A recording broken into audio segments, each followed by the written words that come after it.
In 1999, my daughter, Tanya Marie Harrison Tyler, was murdered in a home invasion. She was 24 years old, murdered by members of a gang here in Nashville in front of her 3 little boys. She and her husband were both shot. My oldest grandson dialed 911 and saved his life. And I didn't find out about her death until the next morning. And the Metro chaplain came to the front door. And about that time, I had the news on. And I see her body being taken out on a gurney. They didn't even have her body covered up. She had on her little nightshirt and her little bow legs there. And that was the last image I had of her. Andre McPhee, my youngest son, and Greg Miles, my nephew, they were murdered on 9/11/05. My youngest son, he was 21 years old, was going to school at Tennessee State University. My nephew, he was 22 years old. They were special for real. That was crazy. They met a couple of young ladies, and Andre and Greg had no idea that these young ladies had boyfriends that had guns. The boyfriends supposedly came over to the house to rob Andre and Greg. 6 weeks before Andre and Greg, we had just got back from Chicago burying my mother. My 18-year-old daughter, Melissa Chilton, she was murdered on 18th and Church Street in 1996, her and another girl named Tiffany Campbell. They were stabbed over 100 times. The police did not know anything about what happened, who the killer was. So I waited for about 30 days, waiting for the police to contact me. So I immediately went in front of the place where they were murdered. It was still there. It was closed. The owner had left town a week later. So I stood in front of there and I just said, hey, we need to find this guy. And that was my journey to catch the killer. And I did that for 20 years. On June 19th, 2005, which was Father's Day, my son Chris, while working as a security guard at a local retail store, was shot and murdered while trying to stop a robbery. My son was only 29 years old. He left behind a wife and 2 children, a daughter who was around 8 years old, and a son that was only 18 months old, and didn't know it had happened until we got to his home, and his wife had just gotten the call. So much chaos, not knowing what to do. There's just so much that goes on when you have an untimely death. Police at my house, news reporters at my house, and I was just in shock. Having to go to the Victims Intervention Program to be educated on the judicial system because I had no idea. The guys that murdered her, it took several weeks for them to find them. There were 4 of them. 2 only served 7 of 14 years, and 2 have life sentences. 51 years. The state has actually been trying to make that adjustment to 25 years, which is wrong. My life has changed. My wife's life has changed. My kids' life has changed. Everybody's life is upside down. My upbringing in the church, it has helped my wife and I immensely. We talking ups and downs. I had this motor running and I really was not grieving for my daughter. I said, I'm not going to sit here and talk about all these emotions and all this. I've got to catch a killer.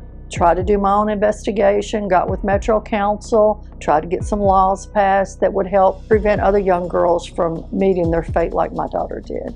That first 24 to 36 hours, I think we were pretty numb. It was a roller coaster of emotions. You would be doing okay for a little bit and then it would hit you in the face. You never thought it could happen to you. The grief and the hurt sometimes came out as anger. Within 2 years of his murder, his wife was from Michigan. She and the 2 children moved away to Michigan. We maintained our contact with her and the children, and I could say today he would be so proud of them. And so we felt a secondary loss. What you go through, not only just emotionally, but financially, your entire world is totally destroyed. The trials didn't start for about 2 years afterwards. And then I got laid off from my job. There wasn't enough tequila or chocolate to survive, to make the pain go away. A homicide loss is so traumatic that it will cause you death, divorce. There are a lot of side effects from this. even now, I still have nightmares sometimes. But, you know, that's where Tennessee Voices for Victims comes in. When you lose a loved one, it's important to talk about it and to be able to talk to other individuals who have lost loved ones to a violent crime. Homicide or any type of violent trauma like that is so different than just a normal death, and that it required special guidance to work your way through that grief. We did get to go to court. We did not finish the trial because they felt like they didn't have enough evidence. Tiffany's mother, all this time, never went to counseling. I couldn't get her to do anything. She just says, I can't do it, I can't do it. And after that first trial, first date, she died that night of a heart attack in her sleep. I met John Walsh, and that was the first thing he told me. You've got to fight for your life now. So I went back to Victim Intervention Program. I did go through the process this time. The counseling really helped us channel that grief and channel those feelings into something more positive. Went to the Forever group with other families, other parents that had lost their children. I think people are afraid to talk about your child's death because if it happens to you, it could happen to them. It's so important to have others that understand because the pain is just indescribable. You feel like your entire being's been ripped out. Tennessee Voices for Victims has been great. They've given me faith and courage to keep going. The Forever group individuals, they're like a new family has come into your life. So Ed, Judy, Steve, Beloy, I can go on and on. The Forever group with 3 other gentlemen, all 4 of us had lost our sons to homicide. Went through this 12-week program together. They were just like me, and even though our situations were a little different, I knew that I wasn't alone. And that really helped me to survive. No matter what the cause of the homicide, honey, we all belong here. Something that you'd never thought would happen to you, and there's no way you understand how to navigate through it. You meet other people that have the situations like you, and you can learn from them. When you get out there and you work and you do good things for other people and you meet other parents or families of homicide victims, then you can discuss what's going on and you can tell them, look, this is what you need to do, this is what I did. They help you keep it moving, as I always tell people, keep it moving. The support just continues to grow, and I don't know where I'd be today if it wasn't for those 3 men. You can't do this thing by yourself. We reach out to each other on every anniversary and Christmas and birthdays, and we stay in touch. Our paths would not have crossed had it not been for this crisis in our life.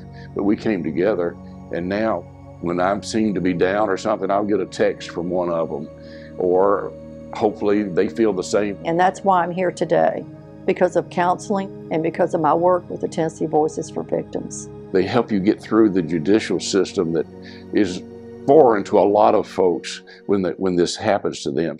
Unfortunately, homicides are still happening, and it's just senseless.